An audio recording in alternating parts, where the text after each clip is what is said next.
भक्तजनों, माताओं, बहनों, सादर जय श्री कृष्ण। हमारे YouTube चैनल में आप सभी का बहुत बहुत स्वागत है। मैं हूं आपके साथ आचार्य नीलेश शर्मा।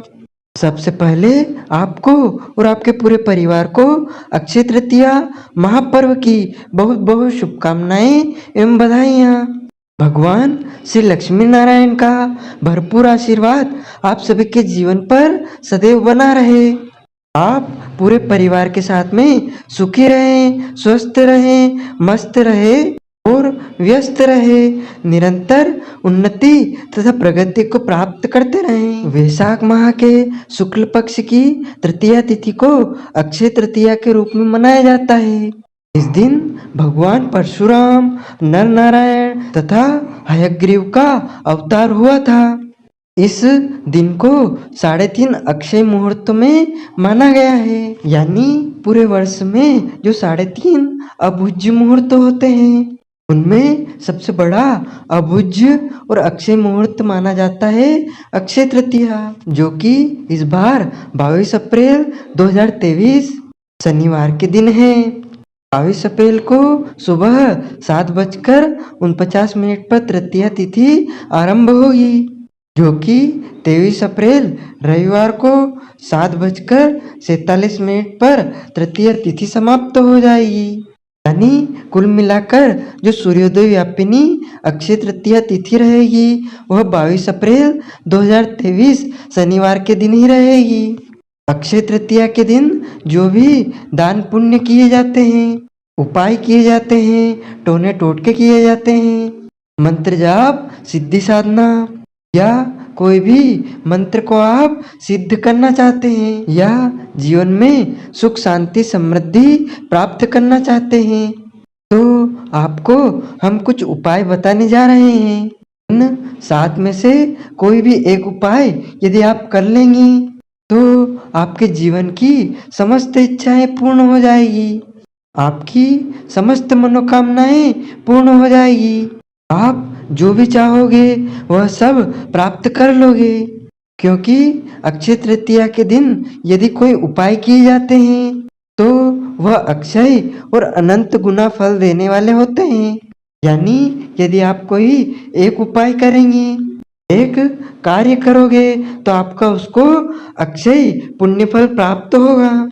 यदि आप अक्षय तृतीया के दिन जल कलश का दान करते हैं या खरबूजे का दान करते हैं या छाते का दान करते हैं, सत्तू का दान करते हैं या पंखे का दान करते हैं, खड़ाऊ का दान करते हैं, फल का दान करते हैं, शक्कर का दान करते हैं या फिर घी का दान करते हैं, अन्न का दान करते हैं, गौ दान करते हैं, तो आपको अक्षय और अनंत गुना फल की प्राप्ति होती है। अक्षय तृतीया का दिन दान पुण्य के अलावा खरीदारी के लिए भी बहुत महत्वपूर्ण दिन माना जाता है, क्योंकि यह दिन अक्षय मुहूर्त वाला दिन माना गया है। अक्षय का अर्थ होता है जो कभी क्षय नहीं होता है, उसे अक्षय कहा जाता है।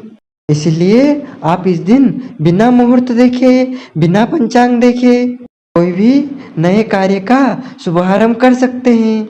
जैसे इस दिन आप विद्या आरंभ संस्कार संपन्न कर सकते हैं, मुंडन कार्य कर सकते हैं, यज्ञ पवित्र संस्कार संपादित कर सकते हैं, विवाह संस्कार संपादित कर सकते हैं, नए घर में गृह प्रवेश भी इस दिन आप कर सकते हैं, नए घर का वास्तु पूजन भी आप इस दिन कर सकते हैं, या फिर नए घर का भूमि पूजन का कार्य भी आप इस दिन संपादित कर सकते हैं।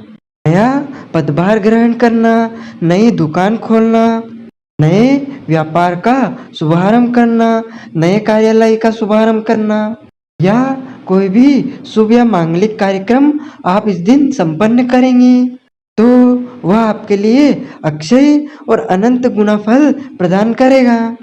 इस दिन किया गया प्रत्येक कार्य जीवन के लिए स्थायी समृद्धिदायक सिद्ध होता है। लेकिन ध्यान रखें, अक्षय तृतीया के दिन झूठ नहीं बोलना चाहिए, सूर्योदय और सूर्यास्त के समय सोना नहीं चाहिए, इस दिन दाढ़ी कटिंग शेविंग नहीं करवाना चाहिए। अक्षय तृतीया के दिन घर आए भिखारी याचक जरूरतमंद को खाली हाथ नहीं लौटाना चाहिए। अपनी आस्था, श्रद्धा अथवा हैसियत के अनुसार कुछ न कुछ दान अवश्य देना चाहिए।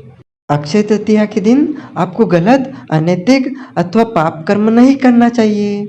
इस दिन भगवान का भजन करते हुए, भगवान का स्मरण करते हुए पूरा दिन आपको व्यतीत करना चाहिए। अक्षय तृतीया के दिन इनमें से आप यदि एक कोई भी उपाय कर लेते हैं या एक से अधिक उपाय भी कर लेते हैं तो निश्चित मानिएगा आपके घर में अपार लक्ष्मी की प्राप्ति होगी, धन धान्य की प्राप्ति होगी, अष्ट लक्ष्मी की प्राप्ति होगी। आपके जीवन के सारे कष्ट और संकट समाप्त हो जाएंगे। अगर आप अपने जीवन की इच्छाओं को पूर्ण करना चाहते हैं, आप उत्तम शिक्षा को प्राप्त करना चाहते हैं, नया व्यापार आप शुरू करना चाहते हैं, नई नौकरी की आपकी इच्छा है, नौकरी में पदोन्नति प्राप्त करना चाहते हैं, कृषि कार्य में उन्नति प्राप्त करना चाहते हैं, या आप अपने जीवन में अपने भाग्य को चमकाना चाहते हैं, या फिर आपके घर में या आपके परिवार में विवाह योग्य कन्या का या बालक का विवाह संपन्न नहीं हो पा रहा है, योग्य वर वधु की प्राप्ति नहीं हो पा रही है, विवाह हो गया है लेकिन संतान की प्राप्ति नहीं हो पा रही है, कर्ज सिर पर चढ़ गया है, व्यापार में उन्नति नहीं मिल पा रही है, तो आपको इनमें से कोई भी एक उपाय करना चाहिए। एक से अधिक उपाय भी आप कर सकते हैं। ये सारे उपाय आपकी कामना पूर्ति के लिए होते हैं, लेकिन ध्यान रखें ये जो उपाय हम आपको बताने जा रहे हैं यह अक्षय तृतीया की रात्रि में यानी कि 22 अप्रैल 2023 शनिवार को जब सूर्य अस्त हो जाएगा उसके बाद ही आपको इन उपायों को संपादित करना है। जब आप उपाय करें तो स्नान करके सबसे पहले पवित्र हो जाएं, धुले हुए वस्त्र आप धारण कर लें, मस्तक पर तिलक आप धारण कर लें, देवो भूत्वा देवम यजेत। जब हम प्रभु की आराधना करते हैं, प्रभु की सेवा करते हैं, पूजा करते हैं तो उसी के अनुसार देवत्व हमको अपना रूप धारण कर लेना चाहिए। यानी सबसे पहले अपने आप को स्वच्छ एवं पवित्र वस्त्रों को पहनकर सुगंधित वस्त्रों से अपने आप को सुसज्जित कर लें।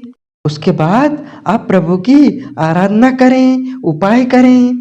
तो आप अपने घर में पूजा स्थल पर एक आसन बिछा करके और सामने एक चौकी पर पीला कपड़ा बिछा करके उस पर आप भगवान लक्ष्मी नारायण की मूर्ति या चित्र स्थापित करें और आप कलश भी स्थापित कर सकते हैं, और नहीं भी कर सकते हैं तो केवल इन उपायों को भी आप कर सकते हैं। तो सबसे पहला उपाय है अक्षय तृतीया के दिन माता महालक्ष्मी के चरण चिन्ह ला करके उनका पूजन करें तथा लक्ष्मी जी का ध्यान करते हुए उनसे प्रार्थना करें। आपके जीवन की जो भी इच्छाएं हैं, जो भी कामनाएं हैं, जो भी आपके मन में प्रश्न हैं वो उनके सामने प्रकट करें और लक्ष्मी जी के चरण चिन्ह का अच्छे प्रकार से कंकु, अबीर, गुलाब, पुष्प से उनका पूजन करें। उसके बाद रात्रि के समय जब पूजन अर्चना संपन्न हो जाए और जब आपको सोना हो, शयन के पहले पहले उन चरण चिन्हों को अपने घर की तिजोरी में स्थापित कर देना चाहिए। लॉकर में या फिर धन रखने वाले स्थान पर भी आप लक्ष्मी जी के चरण चिन्ह को स्थापित कर सकते हैं। माता महालक्ष्मी के चरण चिन्ह बाजार में पूजा की दुकानों पर प्राप्त हो जाते हैं, वहां से ला करके उनका अच्छी प्रकार से पूजन अर्चन कर करके तिजोरी में स्थापित यदि आप कर देंगे तो निश्चित मानिएगा आपके जीवन की समस्त इच्छाएं पूर्ण होने लगेगी। दूसरा और अगला उपाय है अक्षय तृतीया के दिन माता महालक्ष्मी को हल्दी, पीला पुष्प और चंदन चढ़ाना चाहिए। और यह चढ़ा हुआ पीला फूल हल्दी और केसर है। उसको पीले कपड़े में बांध करके आपको अपने धन रखने वाले स्थान पर रख देना चाहिए। तीसरा उपाय है 50 ग्राम धनिया आपको अक्षय तृतीया वाले दिन ही खरीद कर लाना है और उसको सबसे पहले माता महालक्ष्मी को अर्पण कर देवे, क्योंकि धनिये में धन समृद्धि का निवास होता है। महालक्ष्मी को चढ़ाने के बाद उस धनिये को अगले दिन अपने घर के गमले में या क्यारे में छिड़क देना चाहिए और हल्का फुल्का उस पर पानी छिड़क देवें। वह धनिया जब आपके घर पर उगने लगेगा तो आपके घर की धन संपदा व शांति बढ़ती ही जाएगी।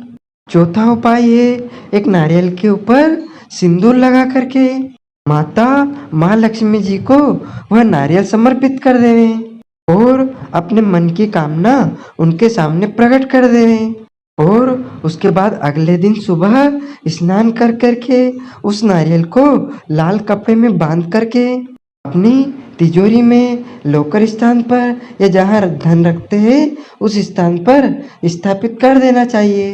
ऐसा करने से आपके घर में अखंड लक्ष्मी, धन लक्ष्मी, अष्ट लक्ष्मी का निवास हो जाएगा और आपके घर में रुपये पैसों की कोई कमी नहीं आएगी और आपके जीवन की समस्त इच्छाएं मनोकामनाएं अवश्य ही पूर्ण हो जाएगी। पांचवा उपाय है अक्षय तृतीया के दिन एक मिट्टी का मटका अथवा कलश ला करके अपने घर के ईशान कोण में, यानी कि ईशान का अर्थ होता है पूर्व व उत्तर, इसको ईशान कोण कहा जाता है।